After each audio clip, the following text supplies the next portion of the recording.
Okay, now that we have Kali Linux installed, I want to give you a basic overview of this operating system in this lecture so that you're comfortable with it, and we're going to be using it throughout the whole course, so everything is going to become easier for you as we go through the course. Now the first thing that I want to talk about is the status bar in here. So you can see we have an applications menu in here, and inside it you can see all the applications are categorized. So we have information gathering applications, vulnerability analysis, web application analysis, reverse engineering, and so on. So you can go on each one of these entries and just select any program that you want to run. And the next menu that we have is the places, which shows you the most common places in the file system. So we have home, we have the desktop, we have the documents, downloads, and so on. So you can access the places from here and then you click on home, or you can just click on the files icon in here on the left, and both of these will bring you to the home directory, which is actually the root directory. So it says home in here, but the actual location of this, if I do Control L, you'll see it is /root. So inside this, you can see we have our downloads, music, pictures, similar to the way that you'd have it in Windows and OS X.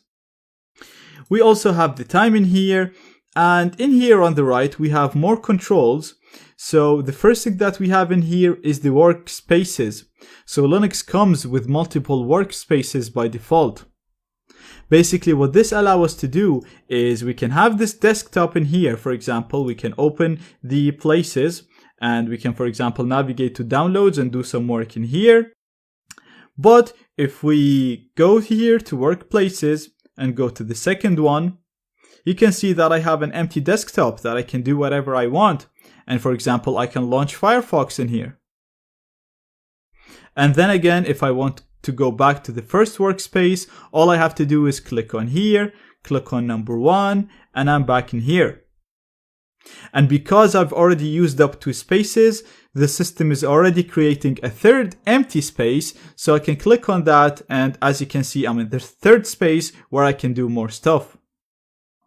Now you can also navigate between the spaces by pressing Ctrl-Alt up or down to go up and down in the spaces. The next part of the status bar is this last part in here. And if you click on it, basically the first thing it'll allow you to do is control the sound. Next, you'll see your connections. So as you can see right now, and as I showed you before, this is showing up as if we're connected to a wired network because I configured this network to use a NAT network. If you have a wireless adapter connected to this computer, you should be able to see it here. If you don't see it, then follow the link in the resources of this lecture to see how to properly connect your wireless adapter or any USB device to a virtual machine. Now I should note, you can only use external USB adapters in order to access Wi-Fi networks from Kali. You cannot use the built-in Wi-Fi card. But Kali should have internet connection anyway because it is configured to use a NAT network, and as you can see in here, it's telling me my wired is connected. So if I actually go down to Firefox, I'll close this.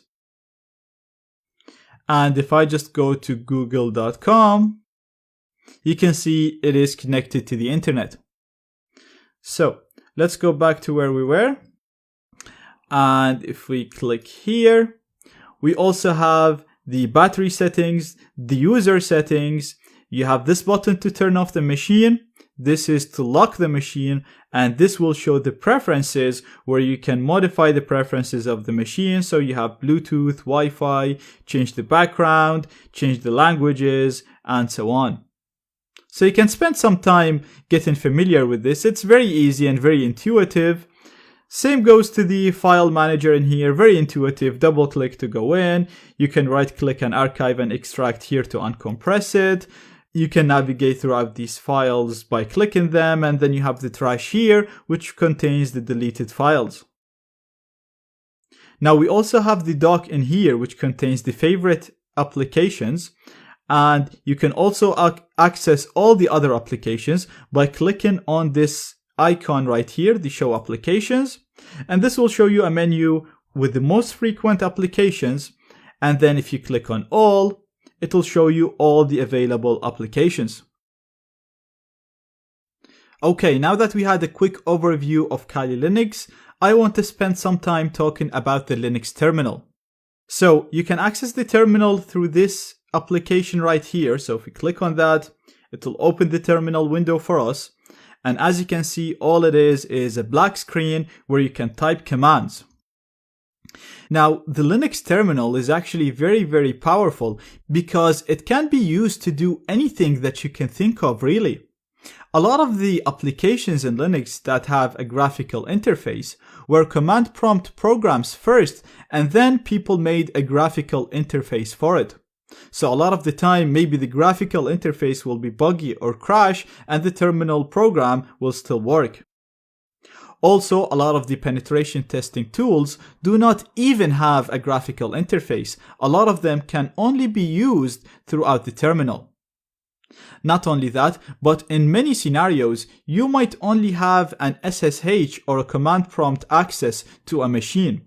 So you need to know how to use this command prompt in order to achieve your goals.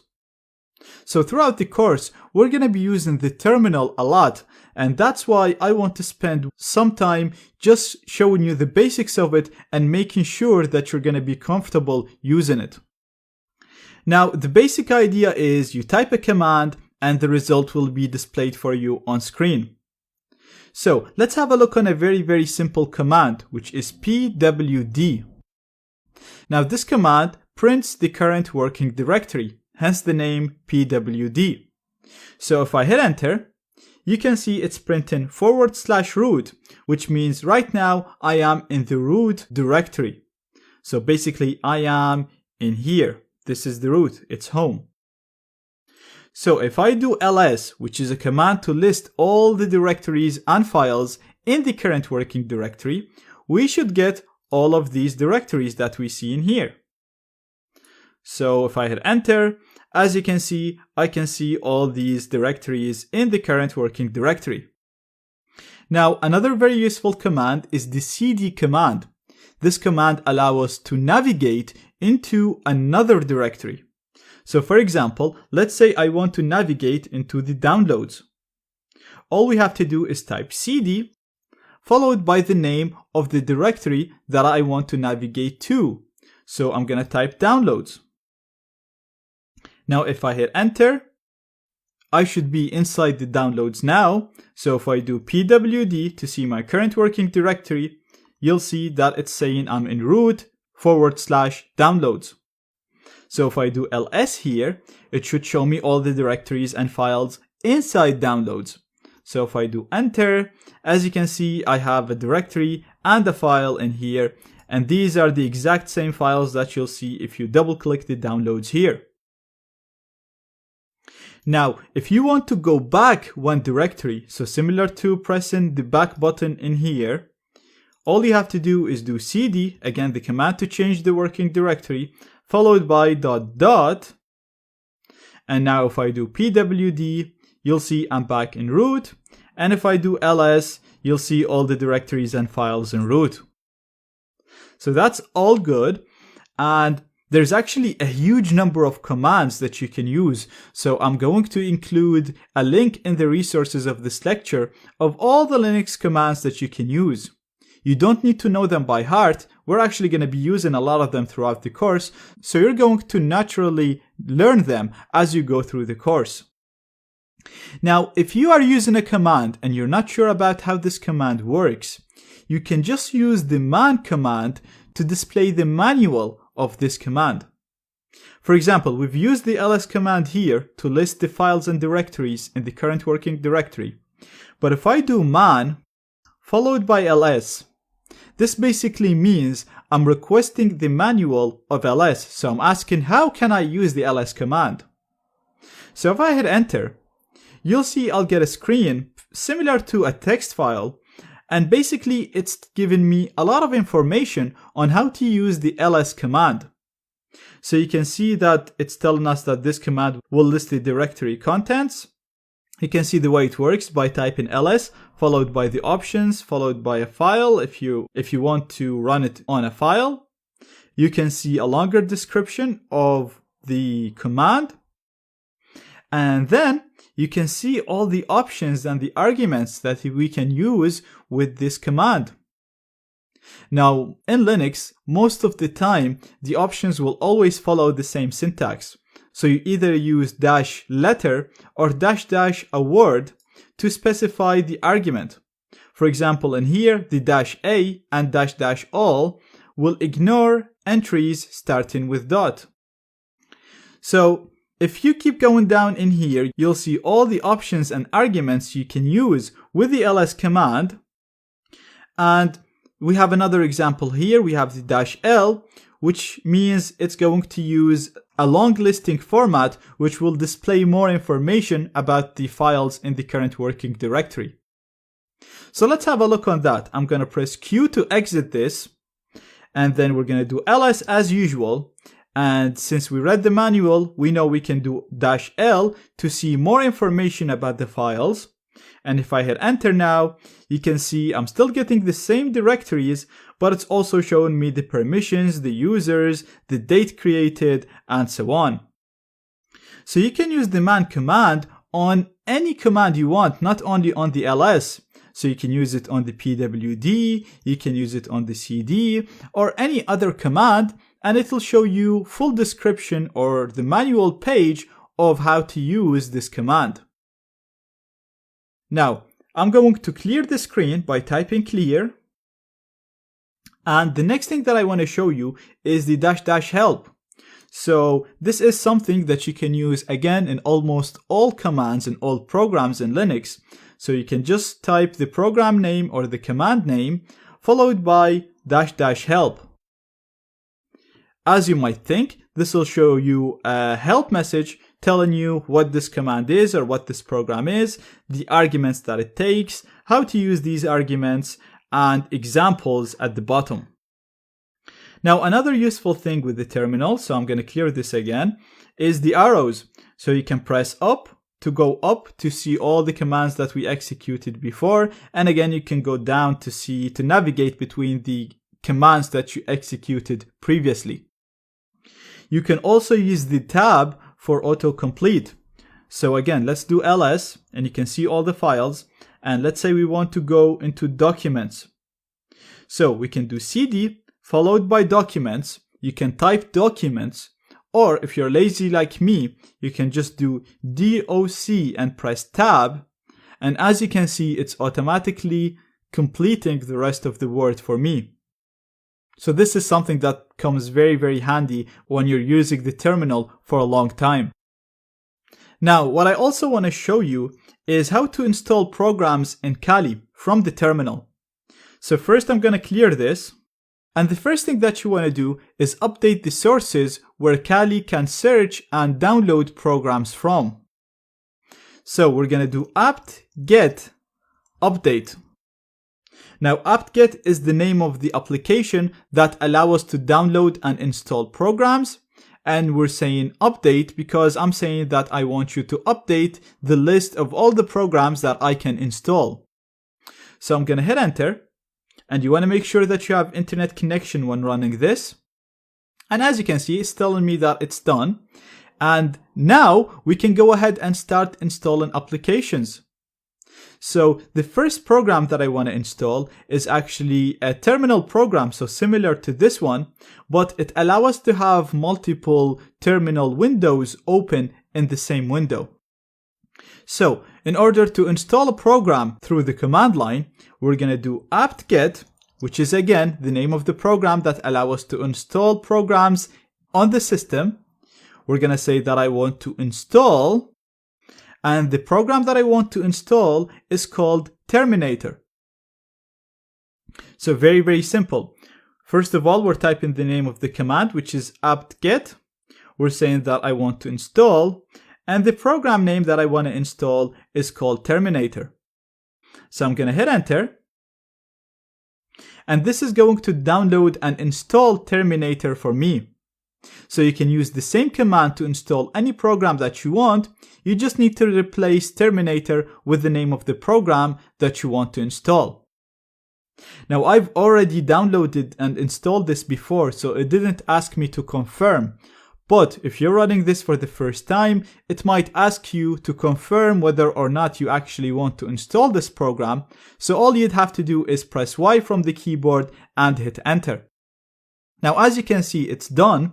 So if I go to my all applications in here and just type Terminator, you can see that I have it here. So I'm actually gonna drag it and put it in my dock so I can access it easily in the future. So now I can just click it in here and that'll open Terminator for me. Now this is another application that allow me to run commands, so it's exactly the same as this. So again, I can do ls and pwd.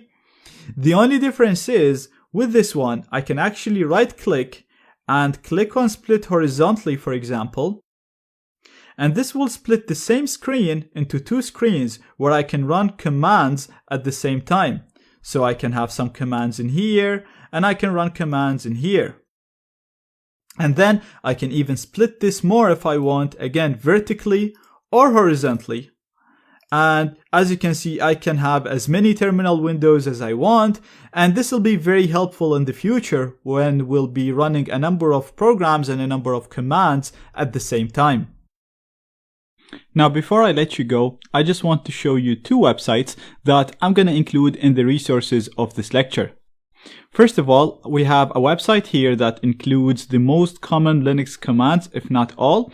So you can go through them and familiarize yourself with them. But keep in mind, you don't need to know them all by heart. Like I said, as you go through my course and as you continue on with your journey, you will learn the commands that you need as you go. Another really useful resource that I'm going to include is explainshell.com.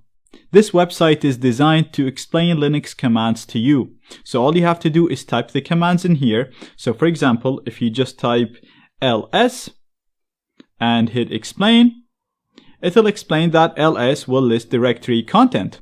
You could make it more complex and do ls-la, and if we hit enter now, it'll break all the arguments and explain every single argument. So again, ls lists contents. If we highlight the L, as you can see, it's telling us that it's going to use a long listing format as we seen earlier, and the A at the end is the same as -A, which is all, which means that we do not want to ignore entries starting with a dot, so we do not want to ignore hidden files. So you can do any command in here. You can do apt-get install, for example, and it'll actually explain it to you. So it'll explain apt is a package manager, install can be used to install packages, and so on. So if you ever see a Linux command that you don't understand, you can always just come in here, put the command, and it'll break it down to you and explain it really nicely.